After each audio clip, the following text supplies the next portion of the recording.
Tata.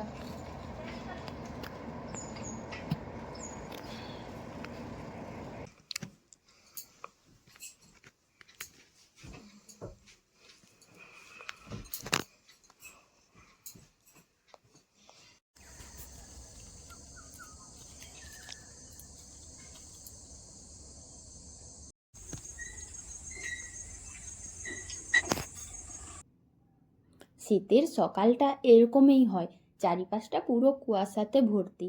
তবে আজ একটু বেশি। দেখো, ছেলে এই যে টিউশনি যাচ্ছে, একটা গাছপালা রাস্তাঘাট কিচ্ছু দেখা যাচ্ছে না। তো শুভ সকাল বন্ধুরা, ব্লগার মুনমুন চ্যানেলে তোমাদের জন্য আবারও একটা ব্লগ নিয়ে চলে এসেছি। আমি মুনমুন, আশা করছি তোমাদের আজকের ব্লগটা ভালো লাগবে, তাই পুরো ভিডিওটা দেখার জন্য অনুরোধ রইল।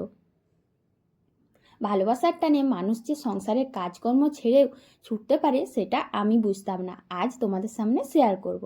তো সত্যি বলছি, ভালোবাসার টানটা এমনই ছিল যে সংসারের সমস্ত কাজকর্ম ছেড়ে আমি ছুটলাম তার কাছে। তো পুরো ভিডিওটা দেখো, অবশ্যই তোমাদের ভালো লাগবে। ভিডিও শুরু করার আগে বড়দের জানাই প্রণাম, ছোটদের জন্য রইল ভালোবাসা। যে যেখান থেকে ভিডিওটা দেখছো নিশ্চয়ই তোমরা ভালো আছো। আগামী দিনেও ভালো থেকো, সুস্থ থেকো। আর আমিও ভালো আছি। ছেলেকে টিউশন পাঠিয়ে দিয়েছি, আর এই যে এখন বিছানাটাও একটু ভালো করে ভাঁজ করে নিচ্ছি। সকালবেলায় বিছানাটা ঝেড়ে ভালো করে চাদরটাকে না ভাঁজ করলে মনে হয় সকালের কোনো কাজকর্মই এগোয়নি। যেদিন ছেলে একটু বেশিক্ষণ শুয়ে থাকে, ঘুমোয়, সেদিন তো আর সকালে বিছানা ঝাড়া হয় না, একটু দেরিতে হয়। আর যেহেতু টিউশন গেছে, তাই ও যাবার পরে ভালো করে বিছানাটা ঝেড়ে নিচ্ছি। ঘর বাড়িগুলো যখন ঝাড় দেবো না, তার আগে অবশ্যই বিছানাটা ঝাড়তে হয়।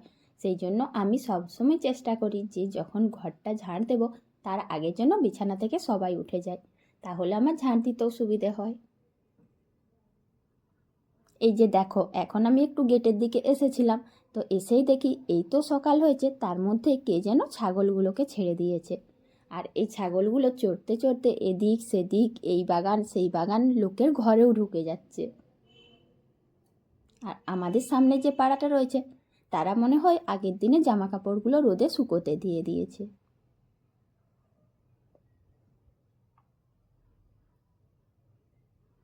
আমাদের গেটের বাইরে এই ফুলগুলো দেখছি বেশ অনেক ফুটেছে। তো এই ফুলগুলোর নাম না আমি ঠিক জানি না, কিন্তু দেখতে খুবই সুন্দর লাগছে। সেই কী রকম বলবো তোমাদের, পুরো ঝুড়ি ঝুড়ি টাইপের এই টুকুটুকু ফুলগুলো। এখন ফুল টুল দেখা, ছাগল দেখা, রাস্তা দেখা সব করে চলে এলাম রুমের মধ্যে, কারণ বাড়ির একটুও কোনো কাজ এগোয়নি। তাই এখন বাড়িটা ঝাঁট দিতে শুরু করে দিলাম।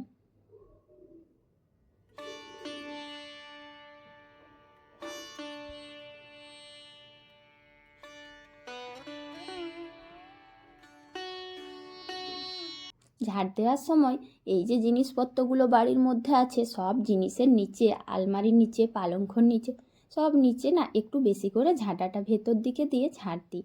সকালবেলায় এইভাবে একটু ঝাড়ু দিলে দেখবে কোনো কিছু নোংরা আবর্জনাও থাকবে না। আর আমাদের এখানে যেহেতু সাপের ভয় থাকে, এগুলোও থাকবে না।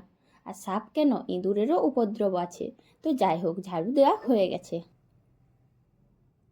তোমরা কি কিছু দেখতে পাচ্ছ? একটু ভালো করে দেখো। আসলে ভয়ে ভয়ে ফোনটা ধরেছিলাম, তার জন্য ঠিক ক্যামেরার মধ্যে আসেনি, মানে ক্যামেরার থেকে এদিক ওদিক নড়ানড়ি করছিল। আর ভয় কেন লাগবে না, এদের কীর্তিটা একবার শোনো। আমাদের বাড়ির সামনেই এদের বাড়ি। তো এই যে ভাড়া ভাড়া না, ঠিক এখন কিনে নিয়েছে বাড়িটা। তো বাড়িতে যে আছে সে না ছাদের দরজাটা খুলে করে নিচে ছিল। তো নিচে থাকার সময় এই দুটো হনুমান চুপু চুপু ছাদের ওই যে দরজা খোলা আছে, ওই খোলা দরজা হয়ে সিঁড়ি বেয়ে নিচে নেমেছিল। তারপর সবজি ঝুড়ি থেকে একটা বাঁধাকপি নিয়েছে, আর একজন আলু নিয়েছিল। তার অবশ্য খাওয়া শেষ হয়ে গিয়েছে। দিয়ে বাঁধাকপি আলু নিয়ে দুজনে ওপরে উঠে এখন খাচ্ছে। আর যে রুমের মধ্যে আছে সে না খুব খুব ভয়ে আছে। তো মোটামুটি সে দরজা বন্ধ করে আছে, আর আমাদেরকে বলছে গেল কিনা। তো আমরা বলছি না, এখন বেরোবে না, মোটামুটি মাথার ওপরেই আছে, ছাদের দেখো ওপরেই আছে। তো এত সুন্দরভাবে বাঁধাকপি খাচ্ছে কি বলবো তোমাদের। আর দেখতেও ভালো লাগছে, তবে খুব খারাপও লাগছে, এইভাবে কারো সবজি কেউ নেয়? এদের কীর্তিটা দেখতে খুব ভালোই লাগছিল, কিন্তু হঠাৎ করে আমার কিছু কথা মনে পড়ে গেল। আর সত্যি বলতে কি, ভালোবাসার টানে এতটাই আমার ভালোবাসা ওদের ওপরে জন্মে গেছে যে হঠাৎ করে কথাটা মনে পড়ে গেল, তাই আমি ছুটলাম সংসারের কাজ ফেলে। আমি সংসারে সমস্ত কাজ ফেলে ভালোবাসা দিতে এখানে দৌড়ে এলাম। এই যে গাছগুলোকে দেখছো, সত্যি এদের প্রতি একটা আলাদা ভালোবাসা, আলাদা আদর, আলাদা স্নেহ গড়ে উঠেছে।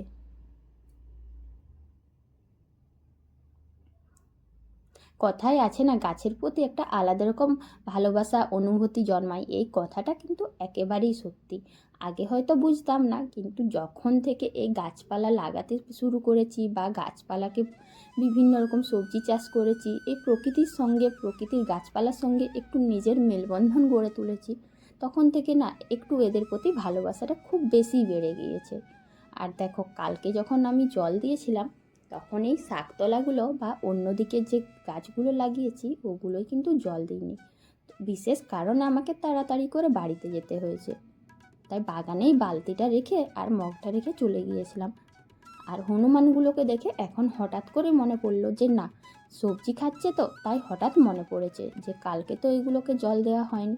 আর এইভাবে কাউকে জল দেব আর দুটো গাছে জল দেব না, এটা কি করে হয় বলো তো? এভাবে করলে তো ওদেরকে কষ্ট দেওয়া হয়। নিজের হাতে গাছগুলোকে লাগিয়েছি, যত্ন করে মাটি খুঁড়ে, আবার তাদেরকে জলও দিচ্ছি। তো সবসময় যদি এত যত্ন করি, হঠাৎ করে ভুলে গেলে তাদের ওপর এটা অন্যায় করা হবে যে কাউকে কাউকে জল দিলাম আবার কাউকে জল দিলাম না। তো এখন দেখো, এই শাকতলাগুলো জল দিয়ে যে পাতাগুলো পড়েছিল মাঝখানে, ওই পাতাগুলোর ওপরে সেগুলো সরিয়ে দিচ্ছি। এই বড় বড় পাতাগুলো না সরালে শাকতলার যে শাকগুলো ওগুলো বেরোতে অনেক অসুবিধে হবে।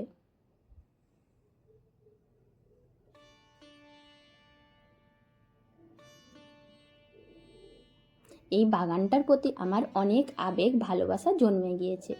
কথাই আছে না, নিজের হাতে একটা শিশুকে যেভাবে বড় করে তোলা হয় আদর যত্নে, ঠিক সেইভাবে এইগুলোকেও করছি। তাই হয়তো এতটা স্নেহ মায়া জড়িয়ে পড়েছে। তাই তো ছুটে চলে এলাম সব কাজ ফেলে। আর এইখানে এসেই দেখো, এত এত গাছে জল দিয়ে দিয়েছি। যেগুলোতে কাল দিইনি সেইগুলো আগে দিলাম।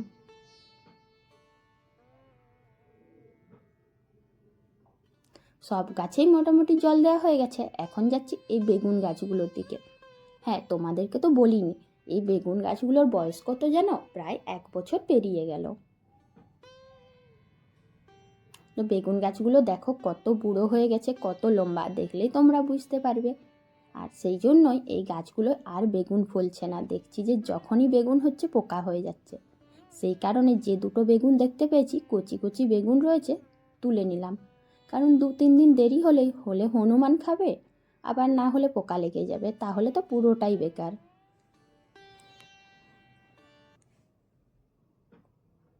সব বেগুন গাছগুলো ভালো করে এদিক ওদিক নেড়ে নেড়ে দেখে নিলাম যে বেগুন হয়েছে কিনা। বেগুন গাছগুলো এত ভালো ছিল যে সারা বছরে এগুলোর থেকে অনেক বেগুন পেয়েছি।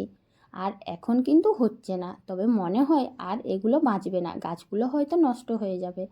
কারণ পাতাগুলোতেও পোকা লেগে গেছে, বেগুনগুলোও পোকা লেগে গেছে, আর অনেক বুড়ো হয়ে গেছে।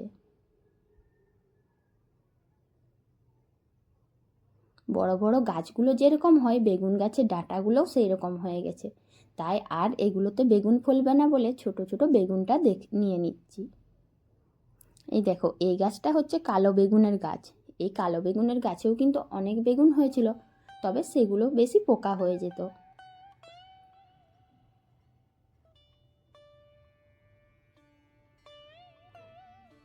বেগুন গাছের বীজ থেকে এইখানে দুটো চারা গাছ বেরিয়েছে। সেই কারণে বেগুন যে চারা গাছটা বেরিয়েছে ওটার আশেপাশের পাতাগুলো সরিয়ে পরিষ্কার করে দিলাম, যে যদি এই ছোট চারা থেকে আবার বেগুন হয়, গাছগুলো যদি আবার বড় হয়, তাই একটু পরিষ্কার করে দিচ্ছি। সংসারের কাজকর্ম, মানুষজনকে ভালোবাসা, মানুষজনের সমস্ত দেখাশোনা করা, এগুলো তো আমাদের দায়িত্ব কর্তব্যের মধ্যে রয়েছে, এগুলো তো আমরা ভালোবেসে করি। কিন্তু এদেরকে যদি আমরা যদি না যত্ন নিই, তাহলে এরা কি করে বড় হবে? তাই এদের যত্ন নেওয়া অবশ্যই প্রয়োজন। এদিকে যতগুলো কুমড়ো গাছ বেরিয়েছে সবগুলোই ভালো করে একটু দেখে নিলাম। আর কুমড়ো গাছগুলোর পাশে পাশেও বড় বড় পাতা ছিল, সেগুলো একটু পরিষ্কার করে নিচ্ছি। তবে লাউ গাছ কিন্তু একটাও বেরোয়নি, কেন যে কে জানে। কুমড়ো লাউ একসঙ্গেই লাগিয়েছি আর লাউ বেরোয়নি, অথচ সব কুমড়ো গাছেই বেরিয়েছে। পুরো বাগানে সব গাছগুলোকে আজকে জল দিয়ে দিলাম। মোটামুটি এখন আমার মনটা শান্ত হয়ে গেছে, তাই বালতিটাও রেখে দিতে যাচ্ছিলাম। তো বালতিটা রেখে দিতে গিয়ে দেখলাম যে না, দেখি একবার বাগানটা একটু ভালো করে ঘুরে নিই, যে কোথাও কোনো গাছে জল দেওয়া বাকি আছে কিনা।